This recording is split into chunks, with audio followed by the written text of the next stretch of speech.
Hello, my name is Nick Wyke. I'm a 21-year-old from Joliet, Illinois, and today I'm going to talk to you about my consuming behavior. I'll go ahead and start here with culture. I'm an American, obviously from a white background. I'm high school educated, currently going to school at Ball State. I'm a sales major with a minor in logistics and supply chain management. I feel like it's part of our culture to go to college nowadays, and almost everyone in America is high school educated. I currently have a job. It's at Caliber Communications. It's a door-to-door sales company. So I actually focus a lot on customer behavior, analyzing the customer, and seeing what I can do better to make them buy my product. We sell Dish Network and Sprint cell phones. So we do apply to pretty much everyone out there because everyone's currently using either a cell phone or television. That allows us to be open to all markets. I'll go ahead and talk about some of the values that I hold also. I'm a very hard worker. I've been raised that way. Believe that if you work hard, anything's achievable. I believe you need to be honest in life. Honesty is the best policy, and what goes around kind of comes around for you. Demographic, like I said, I'm from Joliet, Illinois. Currently living in Muncie, Indiana, where I go to school at. Both of those areas are about similar in population. Joliet being around 135,000, and Muncie, Forso around 100,000, I believe. Both of those areas are middle to lower class. You have some areas that are pretty middle to upper class areas. The neighborhood that I live in myself is pretty middle class here in Joliet, Illinois. In Muncie, I live in the student housing area, so I live in the Varsity House Apartments. It's mainly students. There are some other residents that live there that aren't currently in college, but it's mainly for college students. Now I'm going to talk to you a little bit about learning style. I feel like this has to do a lot with consumer behavior because learning style will kind of tell marketers how to market to you. For example, if someone is a visual learner in their commercials, they can have a lot of visuals, a bunch of reminders, a bunch of pop-ups and stuff like that. But for myself, I'm more so a hands-on learner.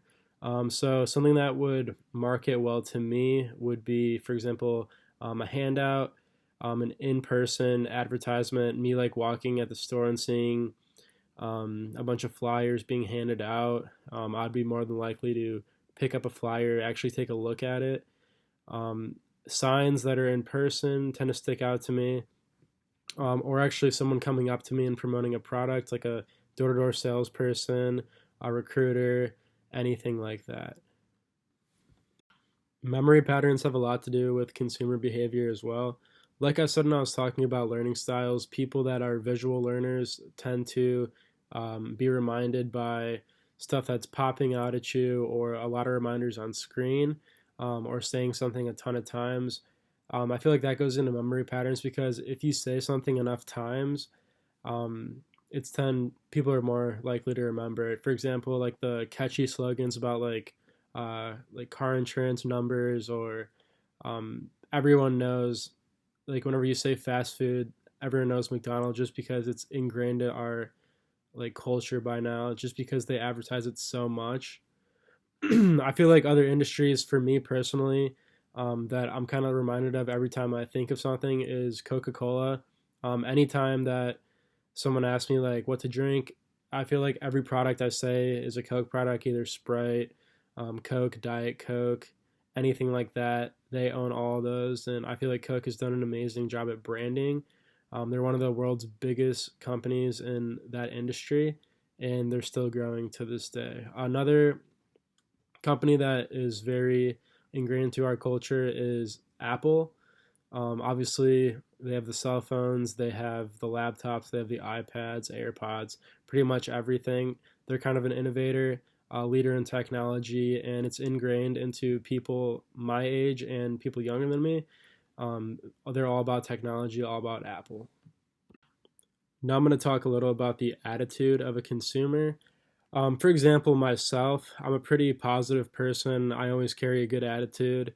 So I like to see commercials marketed to me that are positive, a lot of energy, people with happiness. I'm not really a fan of those like super sappy, sad commercials, like asking you to donate money and stuff like that. I don't really fall for like the guilt trip. I more so like commercials that's like up pace, upbeat, people happy, people using the product and actually showing how it improves their lifestyle. For example, a product like that is the iPhone. Apple does an amazing job advertising their iPhone and some of those commercials, actually showing how the iPhone can impact someone's life in a positive way. Another product that um, is very exemplative of a positive attitude would be Microsoft as well. Obviously, their Xbox is one of their top sellers and one of the reasons they're such a big company. And I remember vividly one of the commercials around Christmas time last year. It had to do with a disabled child being able to play Xbox and kind of fit in and feel like he was normal.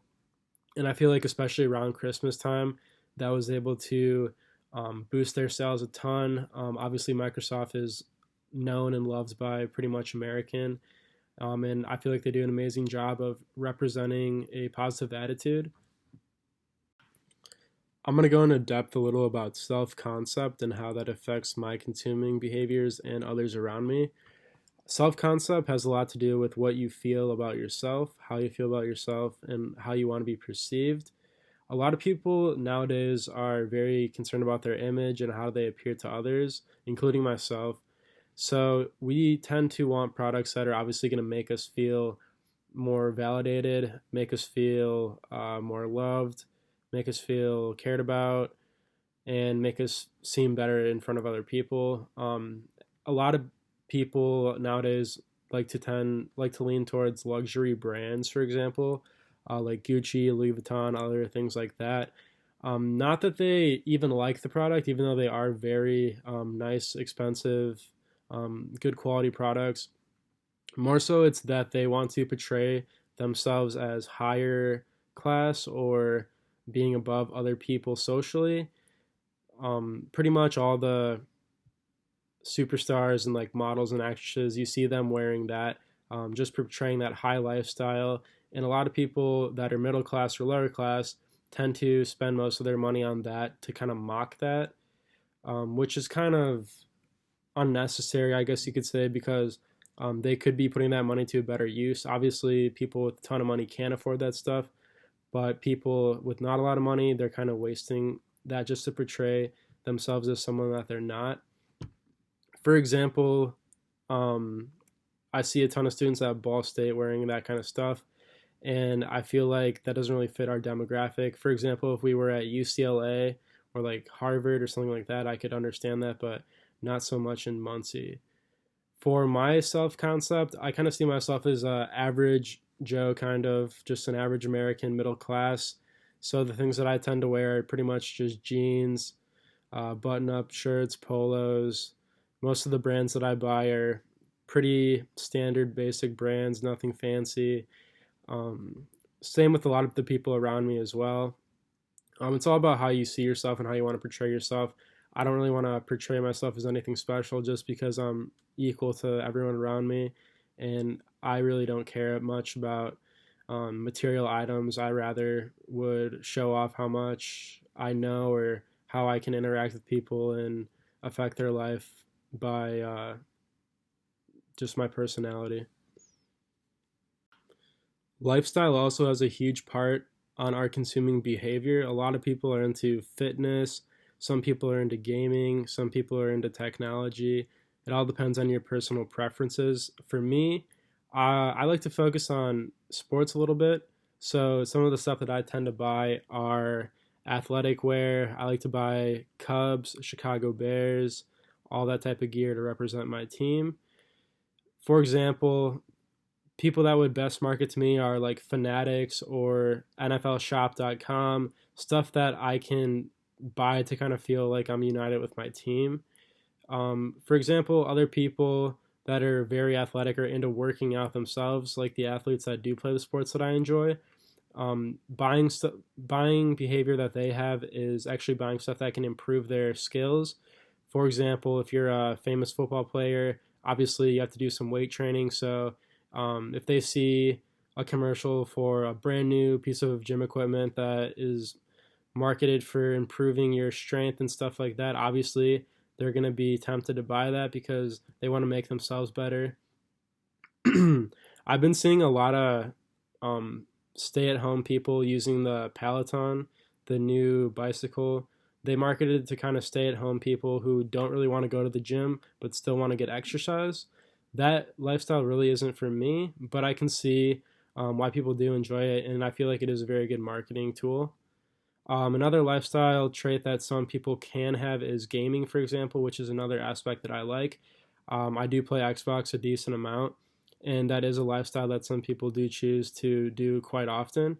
For me, not so often. I'm pretty much just gaming a ton during the quarantine here, but I do tend to get a lot of advertisements on my phone for video games and consoles and stuff like that, and I feel like that's a good marketing tool. It's a good consuming marketing for the consumers because most people that do play games are actually up on technology.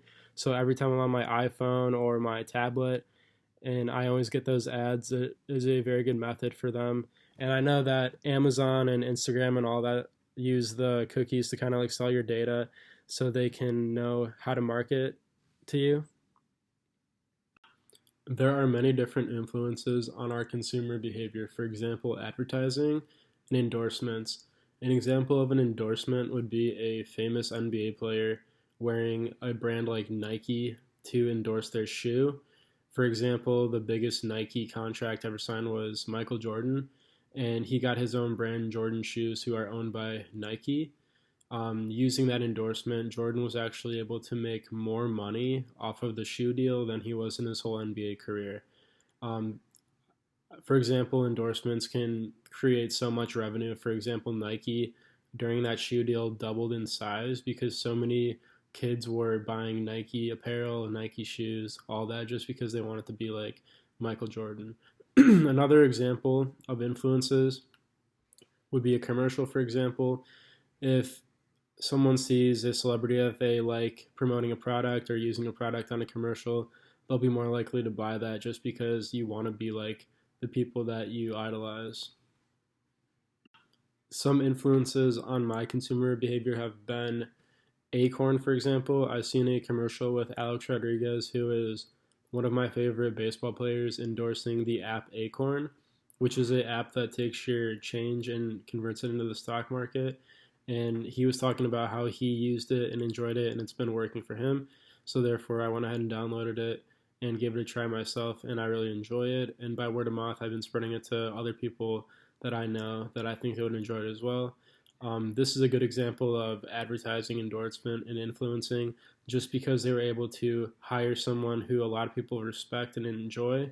They were able to expand their reach to a different variety of people that more so they wouldn't have been able to reach before. For example, the baseball community may or may not be interested in financial advising, financial advice, stuff like that. But since they were able to use one of their own people, Alex Rodriguez, to reach that audience, they were able to go ahead and lure them in and make them customers of their app. Now I'm going to talk a little bit about how purchasing decisions affect my consumer behavior. I would say the number one purchasing decision that I have right now is price, just because I'm a college student and I'm on kind of a low budget right now.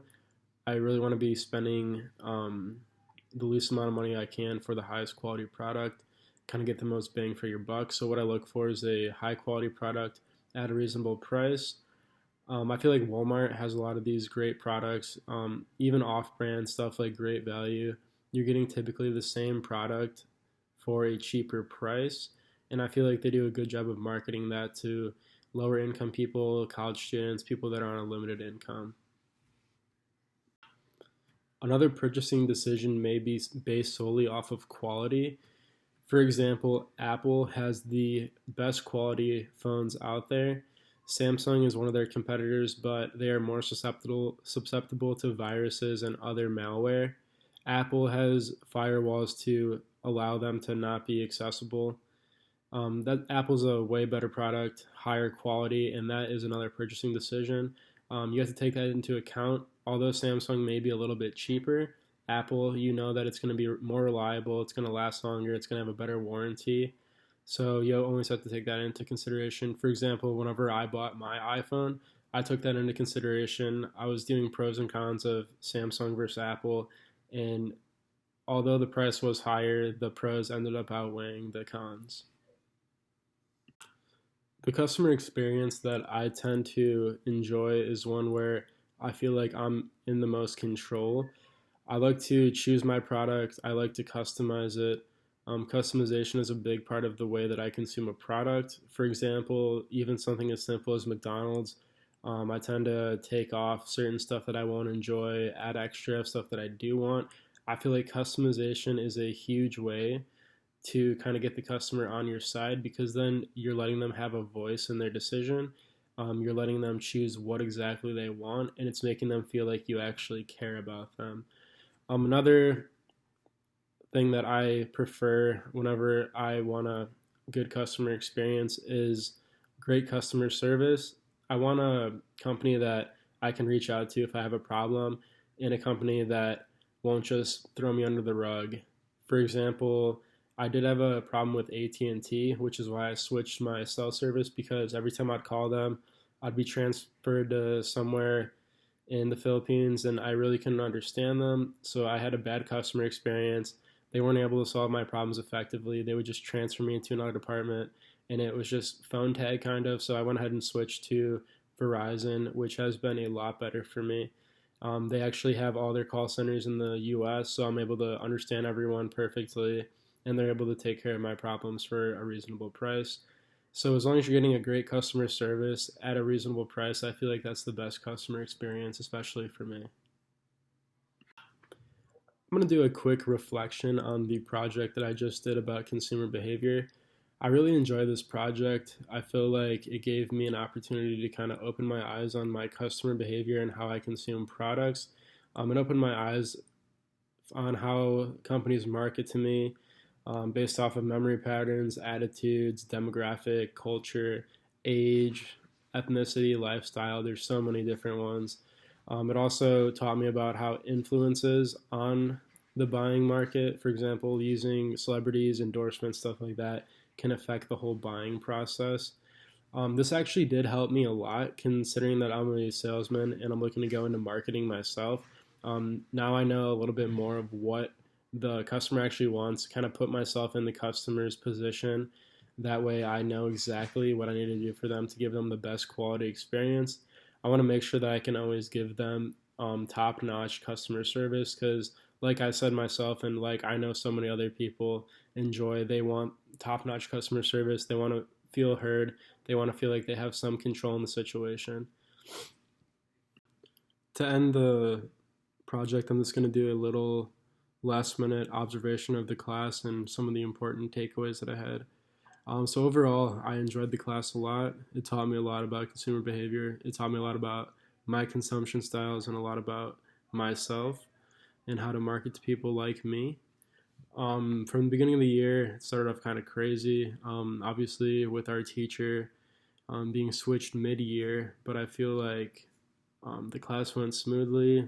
The online portion was very easy to adapt to. I liked how we got to kind of be in control of our learning. Every Tuesday and Thursday, we were responsible for discussion board, which I enjoyed a lot. I enjoyed seeing what my classmates had to say. I enjoyed interacting with them, and I enjoyed being able to put myself in the perspective and kind of talk about my consumption for everyone to see. I really like this project too. Like I said before, it taught me a lot about myself and my consumption. I feel like this class right here was actually one of the most useful classes I took at Ball State. Some of these classes that I've taken, for example, I feel like I'm not really ever going to use any of the knowledge that I learned. But one of the main things I liked from this class was the actual examples of real life scenarios that we did. I really enjoyed the activity where we got in small groups and we kind of discussed. You would say like a company, and then we would say how like they advertise, for example, and if they were doing like a good job advertising. I really liked that, and I also liked um, the activity where we were all given like certain things like sound and how it represented Ball State. That really got me thinking outside the box on how I can market to people using sound, sight, people that may not have the ability to see or hear, how I can market to them visually, It just really opened my eyes to a lot of marketing, and I feel like I'm going to be able to use this in my future career to better myself and my company. I feel like taking this class really boosted my skill set and my ability to think for myself, and I feel like it'll make me a great employee.